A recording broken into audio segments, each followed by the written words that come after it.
Queridos, sou a professora Joana Lúcia, professora de FTM de Ciências, e hoje estamos reunidos para mais uma videoaula. Na aula passada, eu lembro que eu expliquei para vocês sobre a nova pirâmide alimentar, né?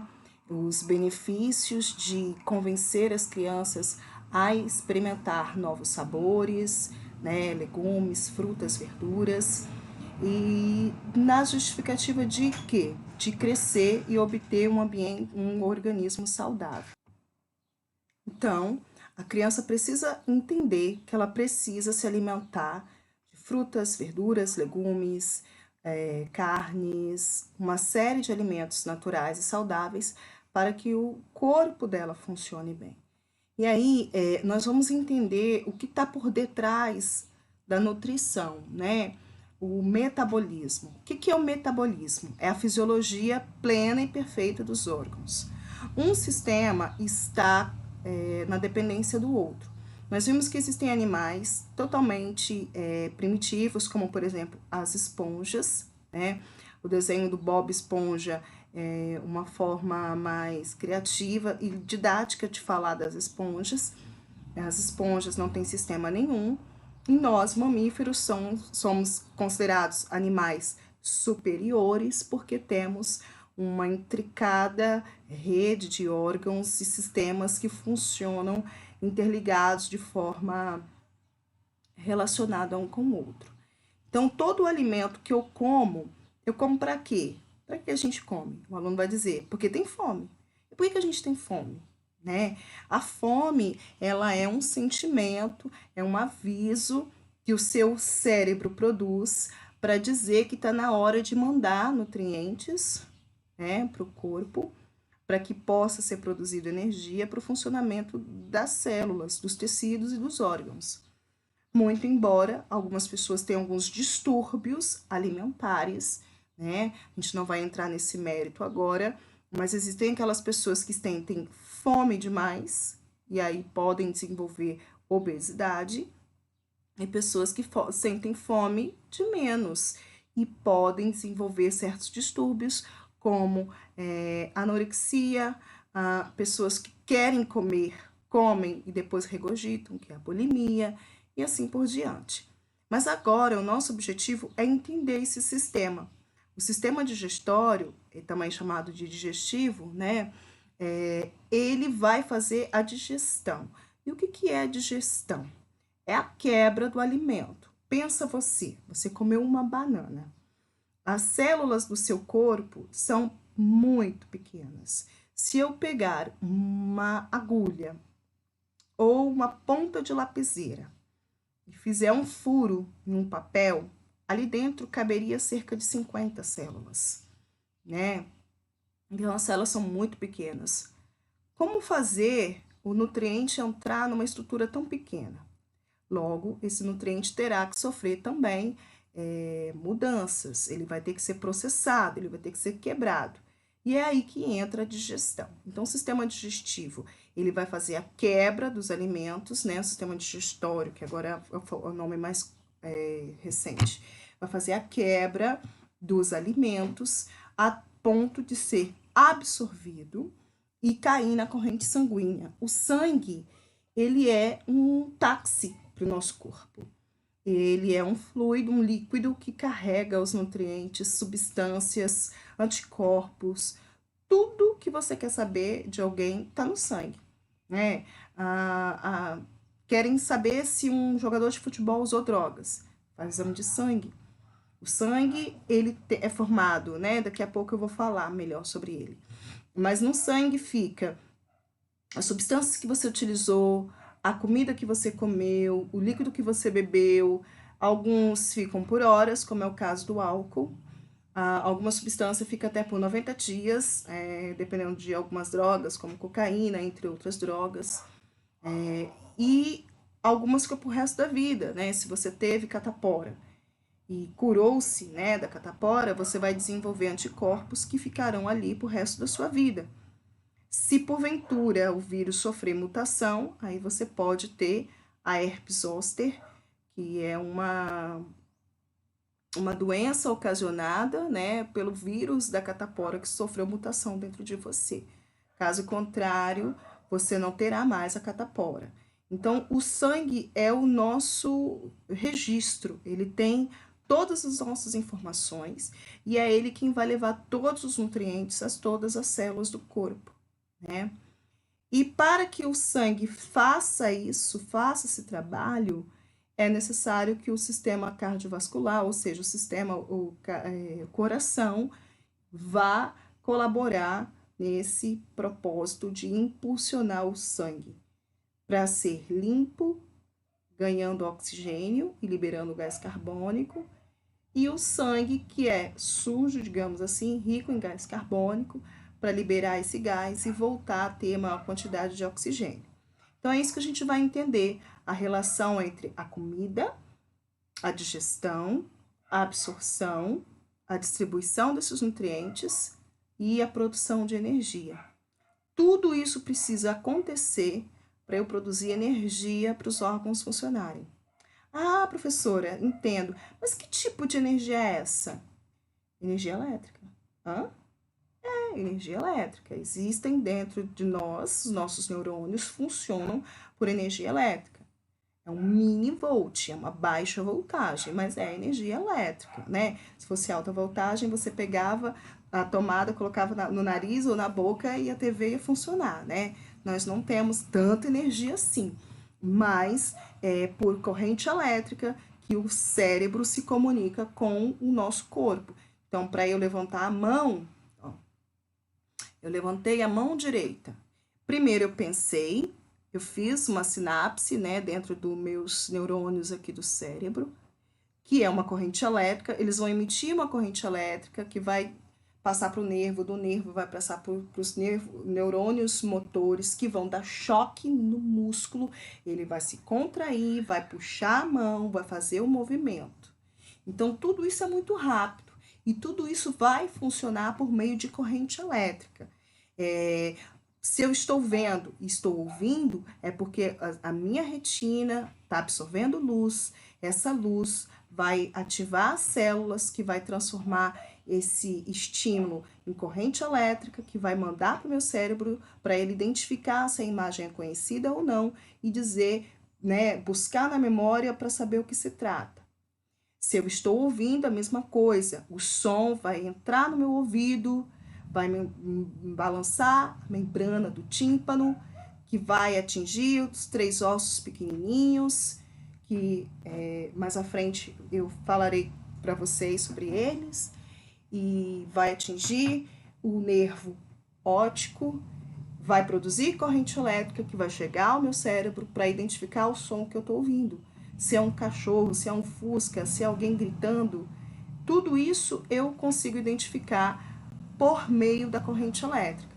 Então, essa corrente elétrica produzida, ela pode ser armazenada ou ela pode estar ali no corpo, né, em uso. E essa corrente, essa energia é produzida pelas células a partir dos alimentos. Então, eu preciso me alimentar para produzir corrente elétrica, para produzir energia, essa energia para que os órgãos funcionem, para que eu veja, para que eu ouça, para que eu pense. Dormindo eu gasto energia, trabalhando eu gasto energia, o nosso corpo gasta energia o tempo todo, a não ser depois que você morre, que as células vão morrendo gradativamente, vão deixando de produzir e de consumir energia. Caso contrário, a gente necessita de energia, né? Quando a quantidade de energia está baixa, o seu corpo prefere fazer o quê? Desmaiar você a ponto de alguém socorrer e te levar para o hospital para que restabeleça a pressão e o que está de errado para que você volte a produzir energia, né? Quando eu como demais, eu produzo energia demais. Geralmente o corpo humano ele é programado para guardar essa energia em excesso sob a forma, né, de glicogênio, uma substância química que vai ser guardada, os átomos, né, que compõem essa substância química vai guardar essa energia por até 3 dias no fígado. Caso você não faça nenhuma atividade física e continue comendo que nem uma draga, você vai ter esse glicogênio transformado em triglicerídeos, que são gorduras, né, óleos. Esses triglicerídeos vão ficar armazenados dentro das células chamadas adipócitos, que vão ficar embaixo de sua pele, e aí surgem os famosos pneuzinhos, né, camadas de gordura. Então, a obesidade é um problema sério, não porque é estético, mas é um problema sério porque aumenta a massa do seu corpo, te dá mais fome, você tende a comer mais, você tende a engordar mais e o seu coração não cresce. O seu coração tem a função de bombear sangue para todo o corpo e esse corpo está só aumentando e ele entra em sobrecarga a ponto de entrar em colapso. Quando ele sofre, né, um infarto, a pessoa morreu ou teve um infarto, o parte do coração morreu ou o órgão todo morreu porque não conseguiu mandar sangue para todo o corpo, né? Sem contar que o excesso de gordura pode se acumular dentro das veias, das artérias, obstruindo a passagem do sangue e naquele local pode ter uma ruptura, né, do sangue. Se for do cérebro, um derrame cerebral.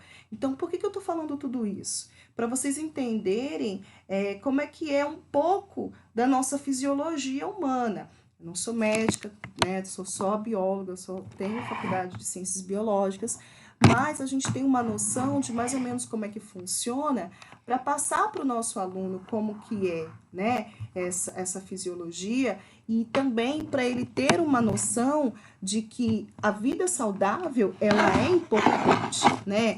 Ah, eu quero ter um corpo perfeito, eu quero ter um corpo bonito. Nem sempre um corpo bonito é sinônimo de ser saudável. Às vezes a pessoa é magra, mas está cheia de colesterol, né? Às vezes a pessoa é obesa, ela está acima com sobrepeso, mas as taxas de açúcar e de colesterol dela, triglicerídeos, estão na quantidade ideal, ela só precisa tomar cuidado.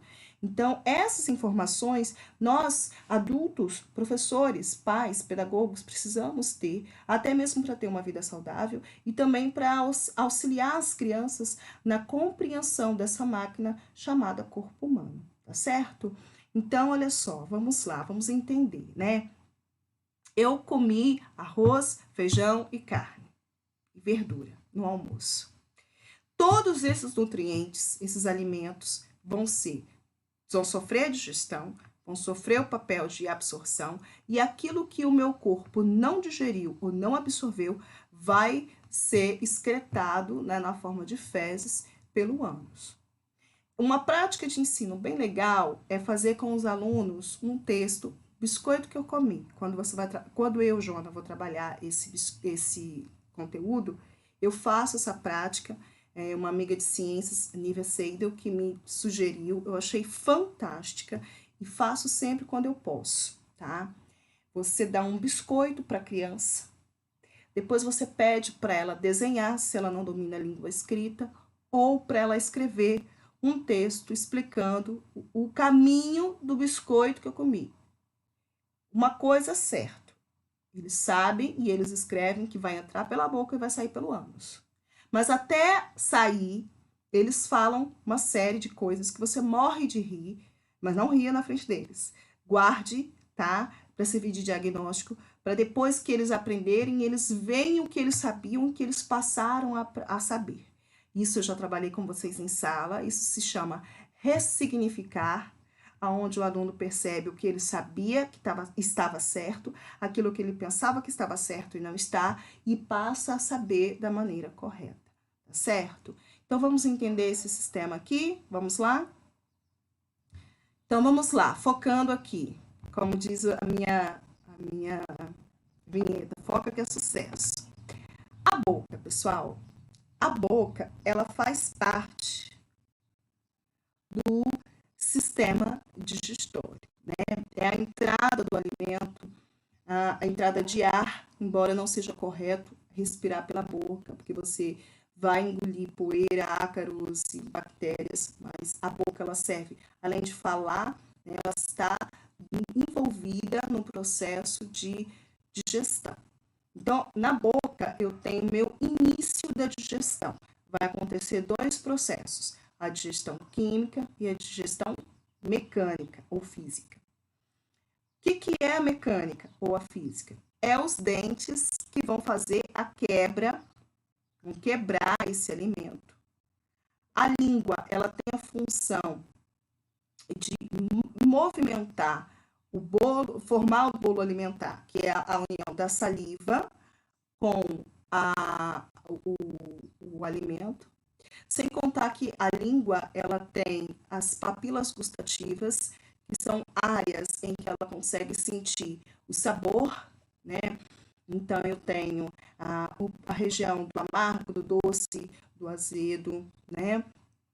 E abaixo da língua, nessa região aqui embaixo, abaixo da língua mesmo, que a gente chama de assoalho da boca, eu vou ter as glândulas sublinguais, que vão produzir a saliva e vão lançar para dentro da boca, né?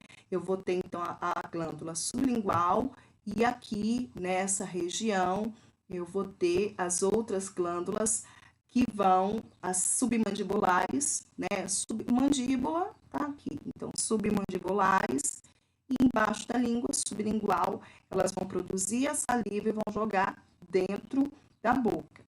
A saliva vai envolver o alimento e a saliva ela tem uma enzima chamada de amilase ou pitialina. Então, a saliva ela vai começar a digestão dos alimentos, a digestão química, tá certo? Existem algumas práticas de ensino que vocês podem estar fazendo com os alunos para eles aprenderem a ação da pitialina ou da amilase. O nome já diz, amilase, ase é quebra, amido, quebra do amido, quebra do trigo, tudo que tem trigo, milho, tem amido, né? Então, se eu puser um chocolate, um pouco de açúcar, um suspiro, um miolo de pão na boca e deixar parado, mesmo que eu não mastiga, a saliva vai envolvê-lo e ele vai começar a desmanchar. Tem uma prática de ensino meio nojenta, mas eles conseguem perceber isso. Você pode pegar, por exemplo, um suspiro ou um pão, né? Pedir para os alunos cuspirem em cima desse pão e colocar num outro pedaço do mesmo pão água. Eles vão perceber que aonde tem água, o pão só vai ficar inchado, mas ele vai ficar íntegro. Aonde tem saliva, né, onde cuspiram, é só saliva, tá, gente? Não é para botar catarro, não. Onde tem saliva, ele vai começar a se deteriorar, se dissolver. Isso é a digestão química acontecendo, tá? Então, a boca, ela vai reconhecer o sabor do alimento, ela vai ajudar a formar o bolo alimentar, a saliva vai ajudar a fazer a digestão química desse alimento, principalmente do amido. O amido começa a ser digerido na boca e continua no decorrer do caminho que vocês vão conhecer daqui a pouco, tá certo? A glândula parótida, ela é uma glândula que é uma glândula, a gente tem os dois lados, né? É a glândula que dá quando inflama, é a famosa cachumba, né? Enfim, não vamos entrar nesse detalhe agora, mas é a glândula que vai estar usando para fazer a saliva. É um nome da submandibular, tá? Aqui nós temos a região da faringe, tá? Faringe, aqui, ó. A faringe e a laringe são dois tubos. Na verdade, pessoal, o sistema digestório, ele é um tubo, ele é um grande tubo, tá? Que tem especializações. Então, ele tem áreas que ele tem uma determinada função, ele tem áreas que ele é dilatado, como, por exemplo, aqui, ó, ele sofre uma dilatação aqui no estômago, né? Nessa região do estômago. Mas ele é um grande tubo que começa da boca e vai até chegar ao ânus. Então, cada parte desse tubo tem uma função e ele recebe uma nomenclatura, certo? É importante salientar que o sistema digestório, ele se movimenta, ele é formado por músculo liso, que tem movimento involuntário, e o nome desse movimento é chamado de movimentos peristálticos, né? O peristaltismo, ele muda de pessoa para pessoa. Ah, o meu intestino é lento. É porque essa pessoa tem movimentos peristálticos mais lentos. Então, elas podem evacuar uma vez ao dia, ou de 2 em 2 dias, de 3 em 3 dias, uma semana, 15 dias sem evacuar. Tem um sistema digestivo, digestório, né, muito lento, sem contar que a alimentação dessa pessoa pode estar errada, né? Ela está comendo poucas fibras. As fibras, né, as folhas, as couves, alguns frutos, alimentos ricos em fibras, retém água. E quando o bolo alimentar retém água nesse intestino, facilita os movimentos peristálticos, estimula isso acontecer e a pessoa consegue evacuar com mais facilidade. Quando a pessoa come muitos carboidratos, não é de comer verdura, não é de comer frutas, fibras, vegetais, esse cocô pode ficar tão seco a ponto de virar pedras, tá? Existem pessoas que têm que, às vezes, operar para tirar fezes que solidificou no intestino. Então, é algo sério, né? E como é que a gente elucida para o aluno? Como é que a gente explica para o aluno? Fácil. Pega uma meia calça e uma folha de papel. Vamos fazer? Só um instante. Então, por mais simples que esse experimento possa ser, às vezes até idiota, para a criança não é. A criança, ela precisa de visualizar, de tocar, para ela entender e aprender, tá? Piaget afirma que só a partir dos 11 anos é que o cérebro da criança é capaz de imaginar, de fechar os olhos e ver, criar uma imaginação, uma cena na sua memória, tá? Na sua tela mental. Antes disso, ela tem dificuldade de fazer isso, ela não conseguirá, provavelmente, não vai conseguir entender o que o professor quer falar. Então, alguma criança pode perguntar assim, tia, quando a gente está dormindo, o intestino faz os movimentos peristálticos, o sistema digestório faz os movimentos peristálticos? Sim, faz. Mas como se a gente está deitado? Às vezes a criança pensa, né, que aqui, por exemplo, aqui está o tubo, né? Então, que aqui está a boca e o alimento simplesmente, cai, né? Devido à lei da gravidade. Mas não é assim, tá? Então, ó, uma bolinha de papel, uma meia calça, vou colocar para exemplificar. Os movimentos peristálticos, ele é um músculo liso, então ele vai fazer o movimento de relaxar, contrair, relaxar, contrair, tá? Então, aqui, ó, eu tenho o alimento aqui, o meu intestino vai contrair aqui e a bolinha vai ser empurrada, ela vai descer. Abriu, tá contraído, ó, relaxou, ela vai descer. Contraiu, relaxou, ela vai descer, né? Então, aqui, contraiu, ela desce, relaxou, ela vai, então, descendo. Nesse movimento, né, de contrair, relaxar, esse tubo vai, então, contraindo, relaxando, vai fazer com que esse alimento desça. Aqui nessa região, é uma área que tem dois nomes muito próximos, que é a faringe e a laringe, e que confunde muitos biólogos, professores como um todo. Vamos identificar? A faringe está aqui e a laringe é uma outra estrutura. Então, olha só. Então, pessoal, a faringe, ela é um canal comum tanto para o sistema respiratório quanto com o sistema digestório.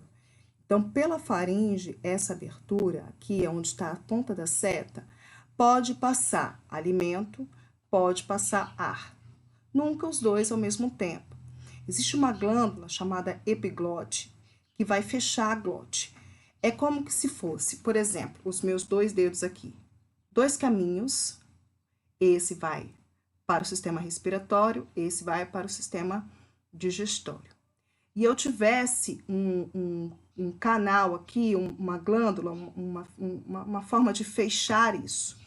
Então, se vai passar ar, né, para cá, para passar ar para cá, essa parte daqui vai estar fechada, vai estar obstruída. Se vai passar alimento, a parte do ar vai estar fechada para passar o alimento. Mas, a grosso modo, assim, para explicar para vocês. Então, deixa eu primeiro mostrar a faringe e a laringe. A laringe é a parte que está envolvida com aonde estão as cordas vocais, e a laringe já está dentro do sistema respiratório, tá? Então, a laringe, ela vai estar envolvida com um processo de respiração, onde se situa as cordas vocais. Quando você está falando que você encosta aqui, ó, você sente o tremor, a vibração das cordas vocais, sente que o ar está passando, vibrando ali, agitando essas cordas vocais para emitir a voz, o seu som, né? Então, aqui, ó.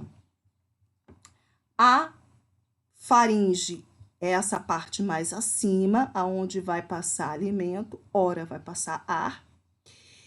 E a laringe está dentro do sistema já respiratório. Observa que aqui começa a laringe e aqui ela foi cortada, né, para que a gente possa visualizar.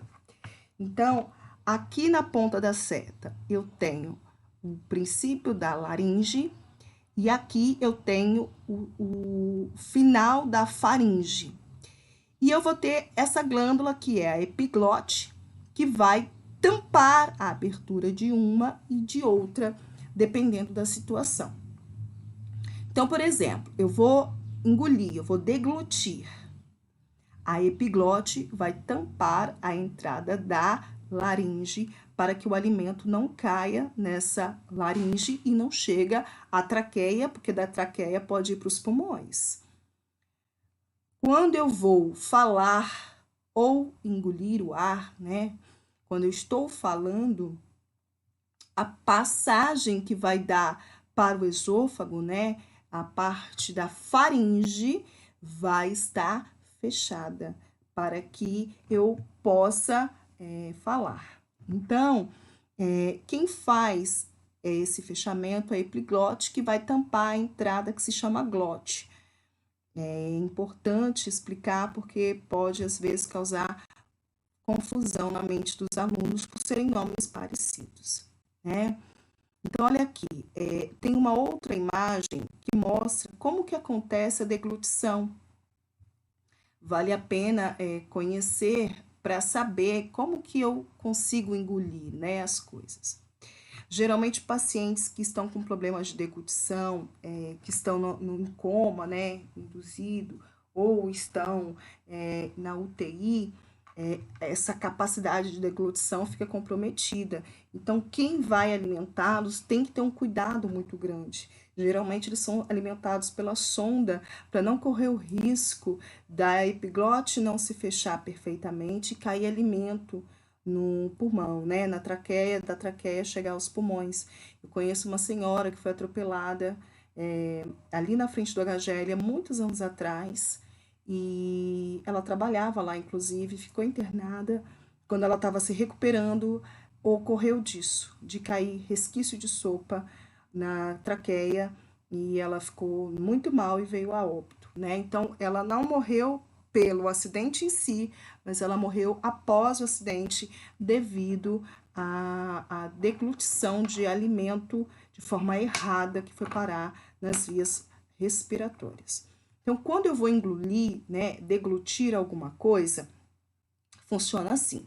Eu tenho bolo alimentar na minha cavidade bucal, né, na minha boca. Então, quando eu vou engolir, fazer esse movimento, ó, a língua movimenta. A língua, ela vai fazer o quê? Ela vai tampar para que esse alimento não volte para a ponta, né, na entrada da boca. Então, ela vai bloquear a cavidade oral para que o alimento não retorne. Depois, o palato mole, que seria aí o nosso céu da boca, onde não tem o osso, né, que seria ali onde fica o pinguelinho da garganta, né? A gente sempre chama de amígdala de pinguelinho da garganta, onde fica aquele, né, aquele sinetinha lá, ali é o palato mole. Então, o palato mole, ele vai bloquear a entrada do alimento para que ele não suba e chega ao nariz, para que ele desça corretamente, né? Então, assim, não é a ação da gravidade que vai fazer ele descer, são esses mecanismos, né? E olha aqui, é interessante a explicação. Deixa eu ampliar. Ah, não consigo ampliar porque não está no Prezi. Então, aqui eu tenho, ó, nesse risquinho branco, a cartilagem que vai formar a epiglote, fechando a glote. Então, vai fechar o canal da laringe para que o alimento seja empurrado para o esôfago, né? Aqui, ó, ele está na entrada do esôfago. Aí, quando ele começa o peristaltismo no esôfago, o esôfago ele quase colaba, né? Ele fica bem juntinho ao lado da traqueia. Aqui, ó, aqui já é traqueia, tá vendo? E o lado de cá é esôfago. Quando esse alimento está passando pelo esôfago, aí a epiglote retorna e a via fica aberta nesse canal para passagem de ar. Vai engolir de novo, a epiglote fecha a glote para a passagem de alimento. Passou o alimento, volta a ficar aberto para a passagem de ar, né? Aqui, ó, voltou a ficar aberto para a passagem de ar. Então, aqui eu tenho, ó, a epiglote e o fechamento aqui da glote, tá certo? Então, é algo muito importante isso, né?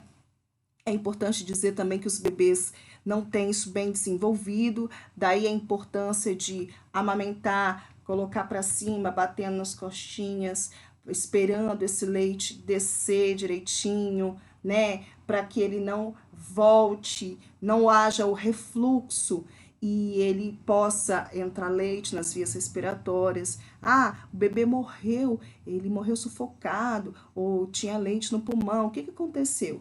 Provavelmente esse bebê mamou e não deu tempo disso descer, porque eles ainda não têm essa musculatura desenvolvida, essa glote epiglote bem desenvolvida. Então, é por isso que tem que esperar arrotar, né? O arroto é um movimento que já vai... O leite chegou no estômago, sinalizou de que ele chegou no caminho certo, né? E isso daí é muito importante. As mães saberem, né, a importância disso. Quantas crianças, eu falo crianças, não são nem adolescentes, meninas de 11, 12 anos têm filhos e as crianças às vezes morrem por maus tratos, porque tomou uma madeira e a mãe botou para dormir, não esperou arrotar, né? Então, tem tudo isso é importante falar. A gente não sabe qual o futuro dos nossos alunos, né? Então, a gente precisa ensinar, orientar. Pois bem, quando passa pela faringe esse alimento por movimentos peristálticos, né? O peristaltismo vai acontecer, né? Empurrando esse bolo alimentar, contrai, relaxa, até que chega no estômago. Então, o estômago, ele é esse órgão aqui, que vai, dentro dele existem líquidos, chamados de sucos gástricos. Muitas pessoas pensam que o fato desses sucos gástricos serem ácidos, é a acidez que vai corroer o alimento, como se fosse jogar vinagre ou limão no fígado e ele vai dissolver. Não é isso. O suco gástrico do estômago, ele vai dar o pH ideal para que enzimas digestivas façam a digestão do alimento que ali está. E quem vai produzir essas enzimas digestivas? O fígado e o pâncreas, que são duas órgãos chamados de glândulas anexas. Por quê? Estão anexas ao sistema e vão estar colaborando na digestão do alimento. O alimento não passa dentro do fígado e também não passa dentro do pâncreas. Ao contrário, o fígado é este órgão aqui, tá? Ele está do nosso lado direito do corpo. A pontinha dele passa por aqui, ó. Essa região aqui é chamada de cárdia, porque está próximo ao coração. E quando você pega aqui, ó, o finalzinho da sua costela, aqui, o seu osso externo, na pontinha do externo, você toca nessa parte, chamado aqui, onde está a seta ali na tela, o início do estômago tem um esfíncter. O que é esfíncter? É tudo que fecha e abre, fecha e abre. Então, eu tenho esfíncter anal, esfíncter ali no estômago. Essas aberturas e fechamento é feito pela contrair e relaxar da musculatura local ali. Então, aqui eu tenho a cárdia, quando as pessoas não têm esse fechamento legal, vapores, resquícios da digestão sobe, é o famoso refluxo, a pessoa tem mau hálito, às vezes suco gástrico, sente queimar essa região. Existem alguns otorrinolaringologistas que afirmam que o refluxo pode causar inflamação da mucosa dessa região, e é por isso que as crianças podem ter problemas de alergia, de bronquite, tá? Porque a bronquite é os brônquios, mas essa parte toda inflamada vai afetar o sistema imunológico e, de certa forma, os brônquios que estão dentro do pulmão, eles podem ser estimulados a produzir anticorpos e ficar inflamados, né? Então, a doutora Vera mesmo fala muito isso aqui em Ares, quando a pessoa tem refluxo, ela tem bronquite de uma certa forma crônica, tá? Devido ao problema de refluxo.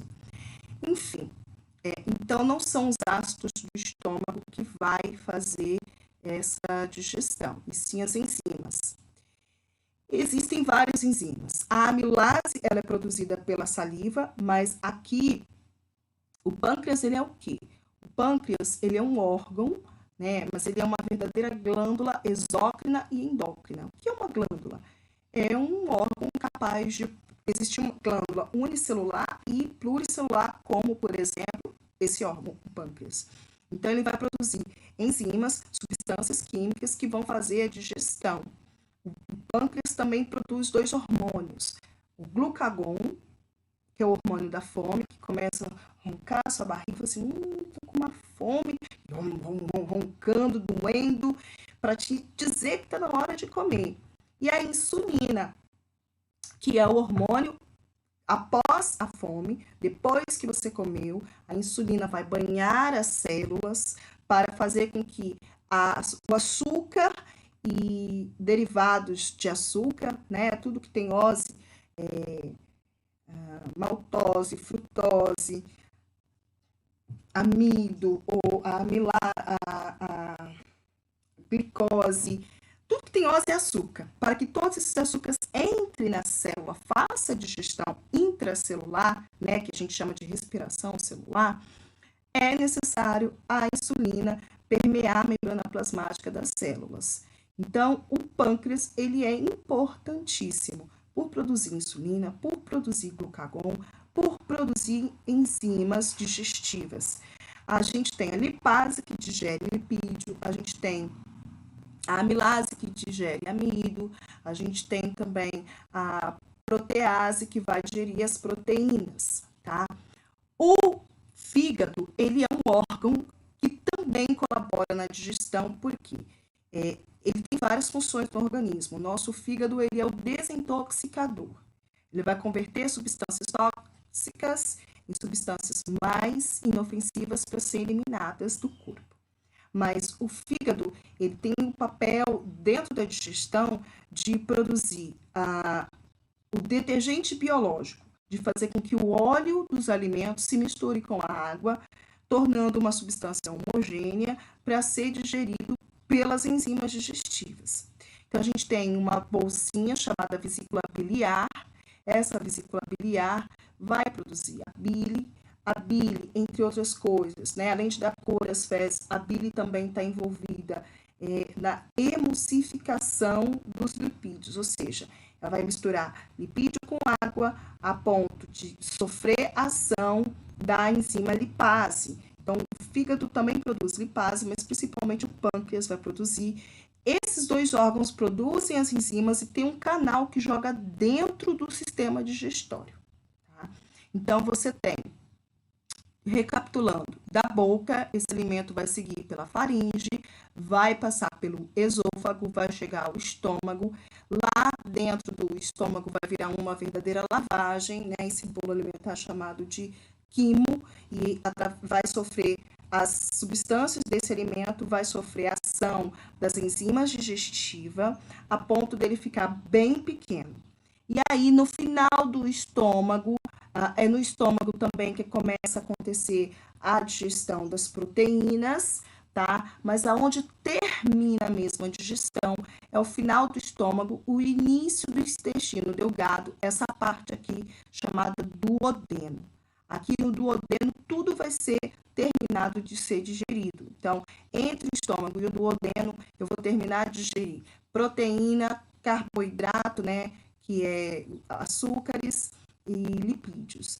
E aí, dentro do duodeno, essa parte aqui, ó, do duodeno, vai acontecer o processo de início da absorção dos alimentos. Como assim absorção?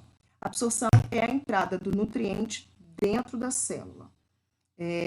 O alimento, um grão de arroz, é pequeno, mas quando comparado à célula, ele é enorme. Esse grão de arroz, pensa um grão de arroz transformado em pó. O grãozinho dele, o pozinho dele, vai entrar na célula. Então, aqui o alimento já está, o bolo alimentar já é chamado de quilo, e ele está muito mais líquido, muito mais pastoso, e os nutrientes estão muito, muito pequenos. Aqui no duodeno, no intestino delgado, é onde eu mais tenho vasos sanguíneos. Por quê? É aonde esses nutrientes vai atravessar a parede do intestino delgado e cair ao redor. Então, por exemplo, o meu braço aqui é o intestino delgado. Ao redor, aqui, os meus dedos seriam os vasos sanguíneos, né? Então, esses nutrientes vai sair de dentro do tubo, vai entrar nos vasos sanguíneos e o sangue vai levando esses nutrientes para todo o corpo, tá? E aí, os nutrientes sendo absorvidos, o que sobra, o que não foi digerido, o que ficou muito grande, o que foi engolido inteiro, vai passar por movimentos peristálticos, vai passar pelo intestino grosso, né? Aí, o intestino grosso vai passar, então, pelo lado ascendente, transverso, descendente, até se acumular no reto, a juntar uma quantidade significante para ser evacuado pelo ânus. Então, aqui no meio eu tenho o intestino delgado, que vai fazer a absorção dos nutrientes. E o intestino delgado ele vai se dividir ainda em intestino delgado. Eu tenho o ilho, o jejuno, jejuno. Então, eu vou ter o duodeno, né, aqui. Aí ele vai vir para cá, ó, começa o jejuno. Ainda eu tenho o ilho, tá? Eu vou ter, então, aqui, são 3 partes que o intestino delgado vai se formar. É o duodeno, o jejuno e o ilho, que nessa imagem não está mostrando. Até ele chegar aqui, ó, no intestino grosso. Aqui no intestino grosso eu tenho esse nome, esse órgão que se chama apêndice cecal, ou também chamado de apêndice filiforme. É um órgão vestigial. Lá em evolução, falei com vocês, né, que os animais estão em constante evolução. Acredita-se que há muitos e muitos milhares de anos atrás, existia nessa época, quando o ser humano se alimentava de muitas frutas, raízes, né, alimentos duros e crus, sem usar o fogo para cozinhar os alimentos, aqui abrigava bactérias que auxiliavam na digestão da celulose. E que, como mudamos a nossa alimentação, as bactérias que existiram deixaram de existir, e esse órgão não tem função alguma hoje. Então, ele é um órgão vestigial, vestígio de que ocorreu há um tempo atrás a alimentação dessa forma, né? Então, que ocorreu evolução também. É um exemplo de que nós tínhamos algo que não temos mais e ficou, né? Um órgão vestigial.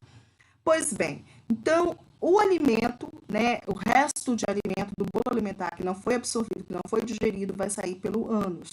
Vai ficar armazenado no reto até juntar uma grande quantidade de fezes. Quando chegou a hora, o esfíncter anal vai abrir, o bolo vai ser fecal agora, né? Vai ser expelido e terminou a digestão, absorção e eliminação do bolo fecal. Certo? Então, aí eu expliquei para vocês a função do sistema digestório. A parte da absorção, a gente vai entender na nossa próxima videoaula o porquê que entra ali e dali vai para outros lugares, tá certo? Olha, um grande beijo para vocês, fiquem com Deus e até a nossa próxima videoaula. Tchau, tchau.